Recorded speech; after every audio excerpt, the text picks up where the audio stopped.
जय गजानन माऊली. भटकन तेवीत नितेश या आपल्या यूट्यूब चॅनलवर आपले सर्वांचे सहर्ष स्वागत आहे. गुढीपाडवा मराठी नवीन वर्षाच्या सर्वांना हार्दिक शुभेच्छा. हे नवीन वर्ष सर्वांना आर्थिक भरभराटीचे, सुखसमृद्धीचे आणि उत्तम आरोग्याचे जावो ही माऊली चरणी प्रार्थना. आज आपण देवीच्या 3.5 शक्तिपीठापैकी अर्धपीठ असलेल्या वणीच्या सप्तशृंगी देवीचे दर्शन करणार आहोत.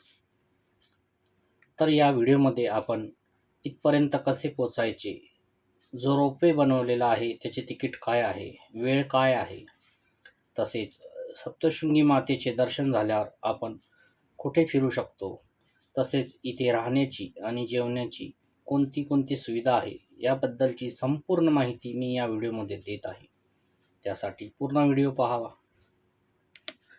सप्तशृंगी गड हा नाशिकपासून 65 किलोमीटर अंतरावर आहे आणि गडावर यायला आपल्याला नाशिकच्या ओल्ड CBS बस स्टँडवरून प्रत्येक अर्ध्या 1 तासाला ST बस मिळून जाईल, जी 2 तासात आपल्याला गडावर आणून सोडतील. मुंबईवरून सप्तशृंगी गडाचे अंतर 240 किलोमीटर तर सुरतवरून 200 किलोमीटर. 4800 फूट उंच डोंगरावर सप्तशृंगी मातेचे मंदिर आहे. आम्ही सप्तशृंगी गडावर रात्री पोहोचलो. रात्री मुक्काम करून सकाळी दर्शन करायचे ठरवले. सप्तशृंगी ट्रस्टकडून येणाऱ्या भक्तांसाठी प्रसादालय बनवलेले आहे. साधी थाळी 20 तर VIP थाळी 60 रुपये आहे.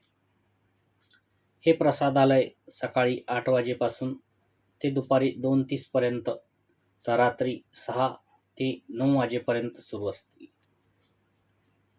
रात्री मुक्कामासाठी भक्तनिवास आहे, त्याचे दर 1500 रुपये रूमपासून आहेत. तर प्रायव्हेट हॉटेलचे दर हे 500 ते 1000 रुपयापासून आहेत. हॉटेलमध्ये रूम घेताना रूम नीट पाहूनच घ्यावी, कारण कमी पैसे सांगून हॉटेलवाले अस्वच्छ रूम देतात. शिवाय सकाळी गरम पाणी हे 20 रुपये बकेटप्रमाणे देतात, तेव्हा स्वतः रूम पाहून आणि रूम रेटमध्येच गरम पाण्याचे विचारून घ्यावे, नाहीतर सकाळी गरम पाण्याचे 20 रुपये बकेट इतके चार्ज द्यावे लागतील. पार्किंग एरियाच्या बाजूलाच रोपवेचे तिकीट काउंटर आहे. रोपवे चालू होण्याची वेळ ही पहाटे 4:45 ते रात्री बंद होण्याची वेळ ही 8:45 आहे. रोपवेचे तिकीट दर हे प्रौढ व्यक्तीसाठी 120 रुपये आहे, तर 3 ते 12 वर्षाखालील लहान मुलांचे 60 रुपये, 75 वर्षांवरील ज्येष्ठ नागरिकांचे 60 रुपये आणि दिव्यांग व्यक्तींचे 60 रुपये इतके आहे. गडाला 500 पायऱ्या आहेत. त्या चढून जायला साधारणतः 20 ते 30 मिनिटे लागतात.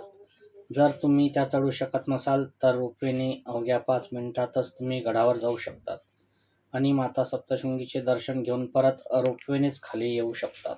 रोपवेजवळच मॉल आहे, तेथे खाण्यापिण्याची हॉटेले आहेत. तसेच प्रसादाची आणि देवीच्या ओटीचीही दुकाने आहेत. आणि जर पायरी मार्गाने जाणार असाल तर तिथेही समोर हॉटेल आणि देवीच्या ओटीची आणि प्रसादाची दुकाने आहेत.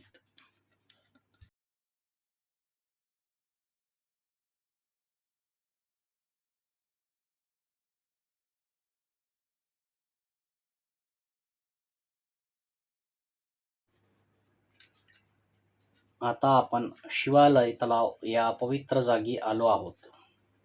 बरेचसे भाविक येथे तलावात स्नान करून देवीच्या दर्शनाला जातात. या तलावाला शिवालय तीर्थ असेही म्हटले जाते. येथून आपल्याला मार्कंडेय पर्वत दिसतो. हा तलाव मंदिर परिसरापासून पायी 10 मिनिटाच्या अंतरावर आहे. शिवालय तीर्थाच्या मागेच सतीचा कडा ही जागा आहे. पौराणिक कथेनुसार मातेच्या एका भक्ताने आपली मनोकामना पूर्ण झाल्यावर मातेच्या दर्शनाला बैलगाडीने येत असताना त्यांची बैलगाडी ही या दरीत घसरली असता देवीने स्वतः प्रगट होऊन त्यांना वाचवले होते आणि त्याला असा वर दिला की जे कुणी भक्त माझ्या दर्शनाला येतील ते अगोदर येथे दर्शन करतील, त्यानंतर माझ्या दर्शनाला येतील. त्यामुळे तुम्ही सुद्धा या ठिकाणी अवश्य या. अजूनही या ठिकाणी बैलगाड्यांच्या चाकाची निशाणे दिसून येतात.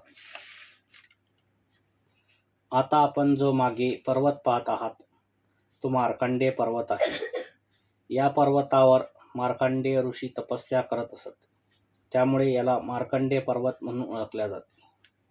पौराणिक कथेनुसार मार्कंडेय ऋषी सप्तशृंगी मातेला पौराणिक कथा आणि श्लोक वाचून ऐकवत असत.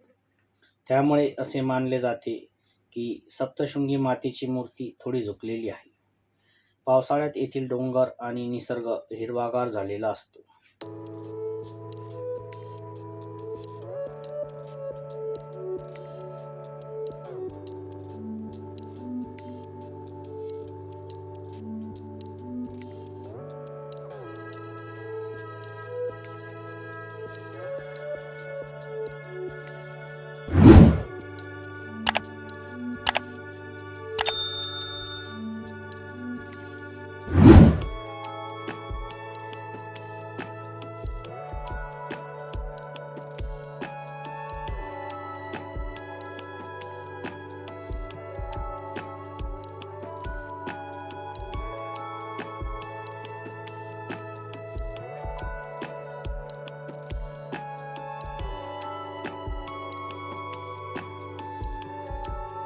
सप्तशृंगी मातेला अर्धपीठ रूपात पूजले जाते. सप्तशृंगी मातेची मूर्ती ही स्वयंभू आहे. तसेच सप्तशृंगी मातेचे मंदिर हे 7 डोंगरांच्या 7 शिखरांनी वेढलेले आहे. त्यामुळेच सप्तशृंगी गड असे म्हटले जाते. या ठिकाणीच मातेने महिषासूर राक्षसाचा वध केला होता. चैत्र आणि अश्विन नवरात्रात येथे मोठी यात्रा असते. पौराणिक कथेनुसार कोणा एका भक्ताला मधमाशांचे पोळे काढताना देवीची स्वयंभू रूपातील मूर्ती दिसली होती आणि असेही मानले जाते की प्रभू श्रीराम, माता सीता आणि लक्ष्मणजी वनवासात असताना येथे देवीच्या दर्शनाला आले होते. तसेच छत्रपती शिवाजी महाराज हे सुरतवर स्वारी करण्याअगोदर येथे आले होते.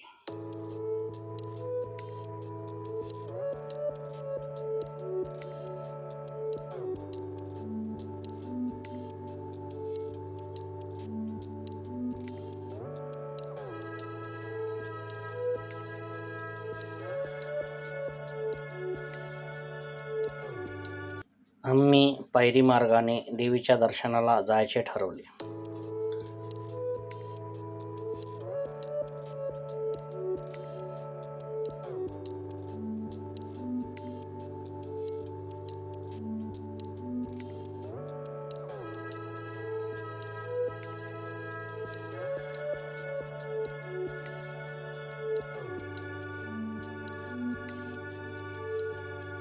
पायरी मार्गाने आम्ही देवीच्या दर्शनाला वर आलेलो असताना आम्हाला सकाळची देवीची 9 वाजताची आरतीही सापडली. देवीच्या आरतीने आणि दर्शनाने मन अगदी शांत आणि प्रफुल्लित झाले.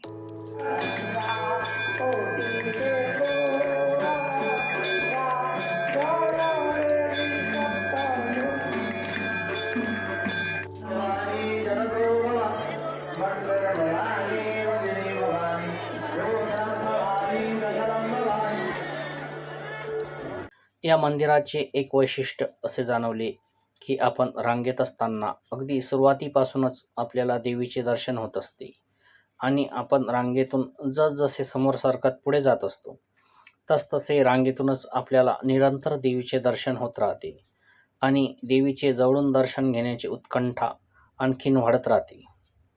मार्च महिन्यात कमी गर्दी असताना असा हा योग जुळून आला आणि मातेचे मन भरून असे दर्शन झाले. योग हा शब्द यासाठी वापरत आहे की खूप दिवसांपासून मातेच्या दर्शनाची आस लागलेली होती, पण सप्तशृंगी गड हा आमच्या गावापासून दूर असल्यामुळे आणि आणखी काही ना काही कारणाने जाणे होत नव्हते. तेव्हा यूट्यूबवर गडाचे व्हिडिओ पाहून मातेचे दर्शन घेत होतो आणि शेवटी मातेने हा योग जोडून आणला. सप्तशृंगी माता ही आपल्या भक्तांच्या मनोकामना पूर्ण करत असते. आपणही आपल्याकडून होईल तितक्या गरीब लोकांची सेवा, पशुपक्षी, प्राणी, झाडे यांची निगा, संगोपन, काळजी घेतली पाहिजे. सप्तशृंगी मातेचे दर्शन घेऊन आम्ही दुपारी 2 वाजता एस.टी. बसने नाशिकला पोहोचलो. नाशिक दर्शन या आपल्या व्हिडिओमध्ये त्याची माहिती टाकलेली आहे, तो अवश्य पाहावा. हा व्हिडिओ आवडल्यास लाईक व शेअर करावा. तसेच जर आमच्या चॅनलवर नवीन असाल तर चॅनलला सबस्क्राईब करा, जेणेकरून असे माहितीपूर्ण व्हिडिओ तुमच्यापर्यंत पोहोचण्यास मदत होईल. सप्तशृंगी माता आपल्या सर्व चांगल्या मनोकामना पूर्ण करो ही प्रार्थना. सप्तशृंगी माता की जय.